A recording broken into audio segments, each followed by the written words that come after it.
What's going on, y'all? It's the Runekeeper here, coming at you guys with another video. Welcome to the inn. I hope you guys are doing well. Of course, the Naraka Bladepoint closed beta drops today, and we're going to be jumping in tonight at 6 p.m. Eastern Standard Time over on twitch.tv/the Runekeeper TV, and you guys should come over because we're going to be giving away a ton of closed beta codes. But last night we got a 10 gig update, which added some really cool stuff over on Naraka and has explained a ton about the combat system and characters. So in preparation of getting you guys ready for tonight's closed beta, we're going to go ahead and jump right in and take a look at that now. Alright guys, so this is, of course, the Naraka client here. If you come up to the top right hand corner and click this little cogwheel here, you'll be given this menu. Of course, the servers aren't up yet, so you can't dive straight in, but we have this new lovely thing called the combat log. And if we jump over here, we get a deeper look into everything Naraka Bladepoint, and we're gonna go through it real quick right now.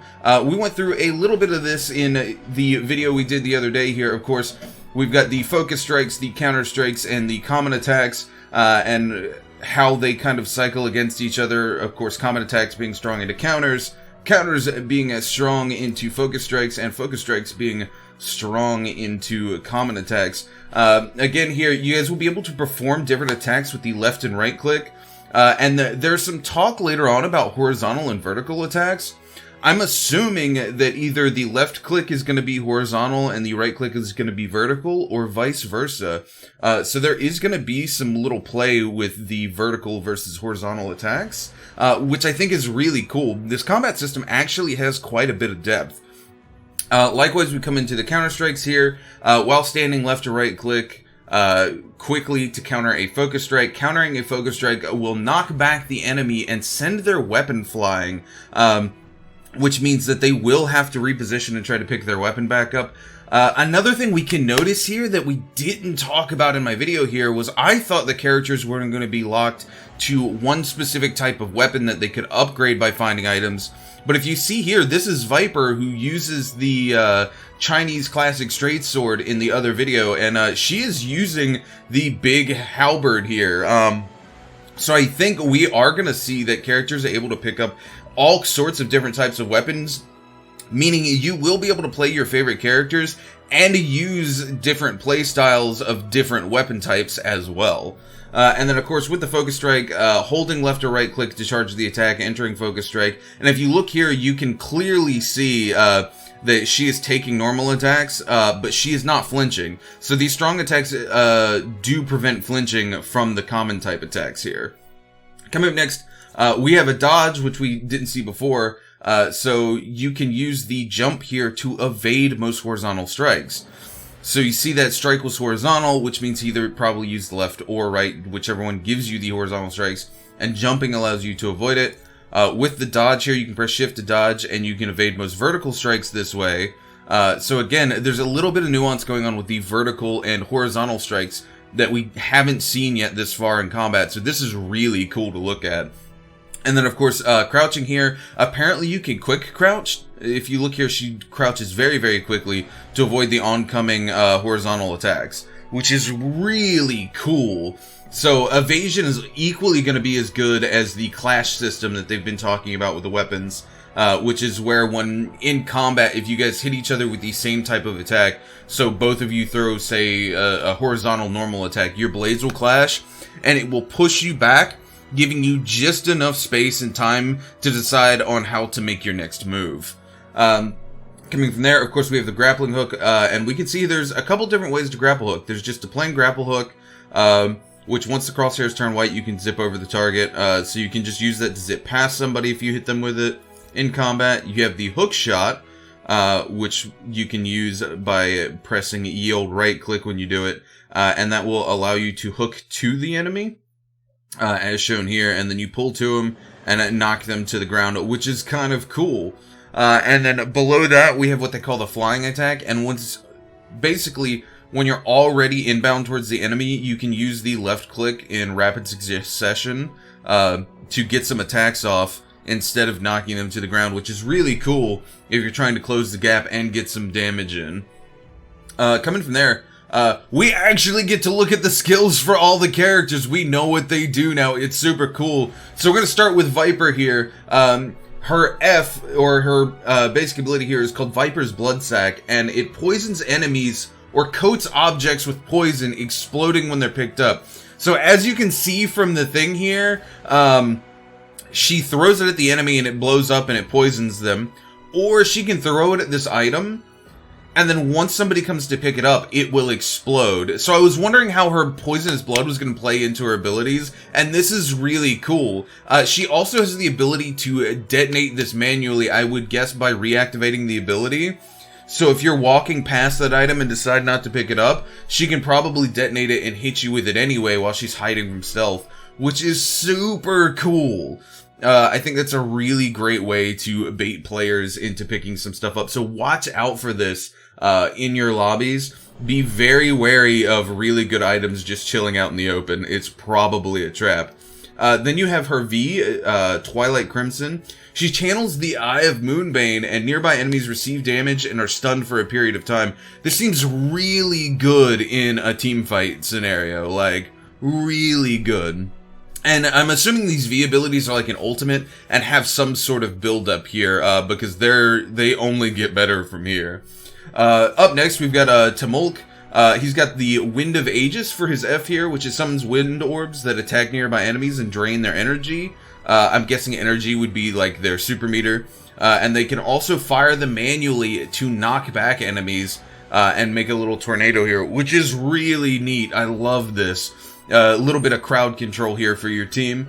Coming in with the V here, his Zephyr Prison is like his ultimate, kind of. He creates a wind barrier that slows down enemies and shields everybody inside of it from ranged projectiles. And Tamulk can freely pass in and out of it. It's really cool. So it just makes projectiles completely useless, which I think is pretty awesome. And it's big enough that you could have an entire team fight inside of this. Up next, we've got Matahari, which is the assassin. And she's got Soul Track for her first ability, which lets her teleport a short distance.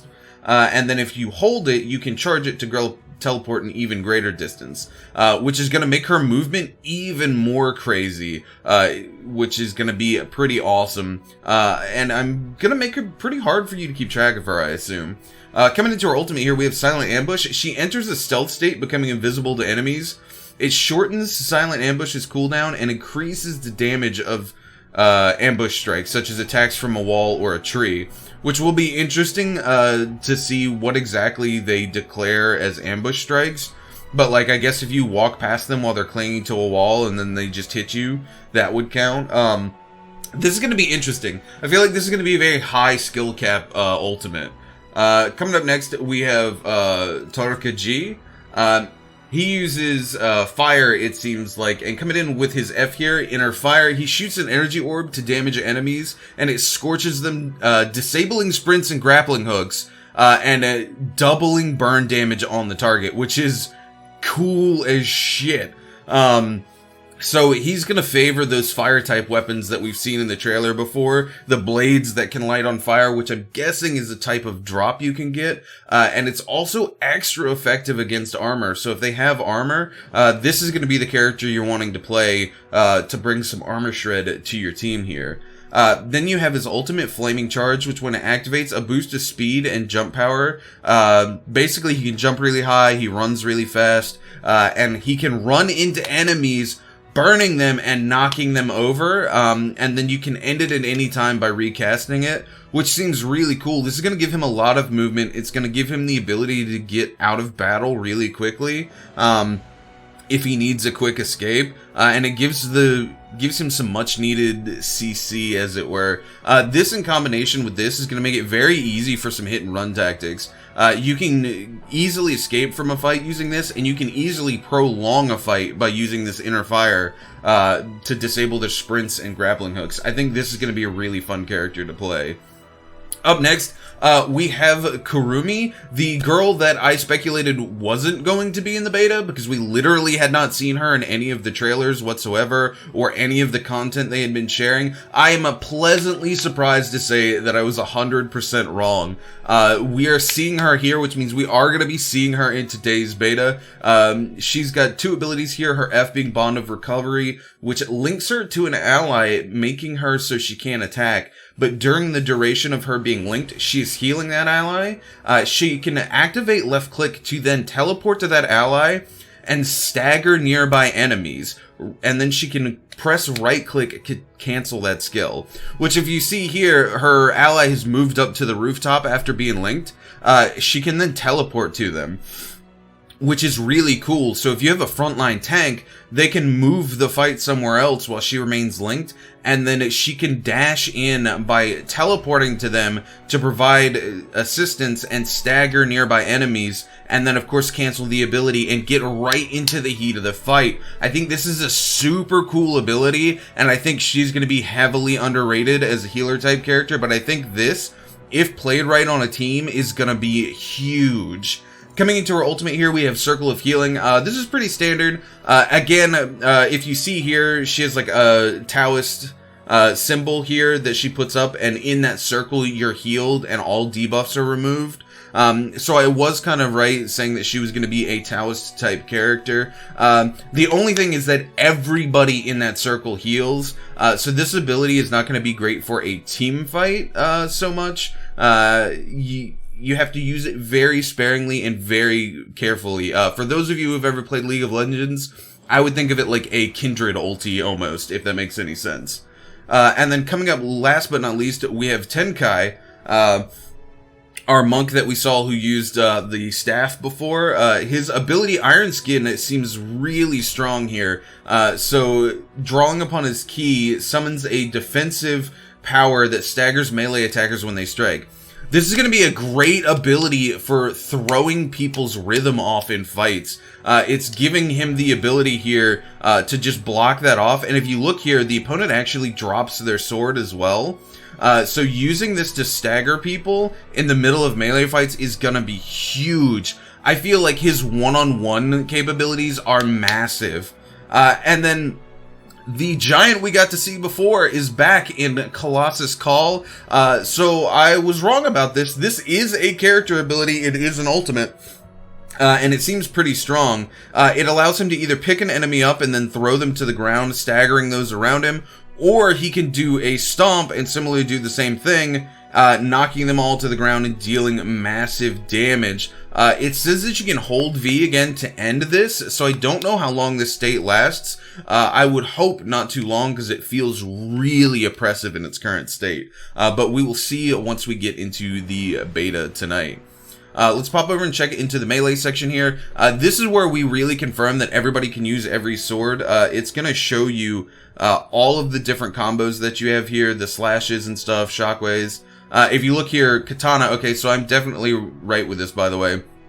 Left click is horizontal strike, and right click is the vertical strike. So you can see all the different combos here. So I would definitely come look here before you jump straight into the beta. Popping over into the range section, we can see that there are 6 different ranged weapons. So more ranged weapons than I initially thought. There's a bow, an arquebus, a repeating crossbow, a pistol, a swarm, and a flamebringer.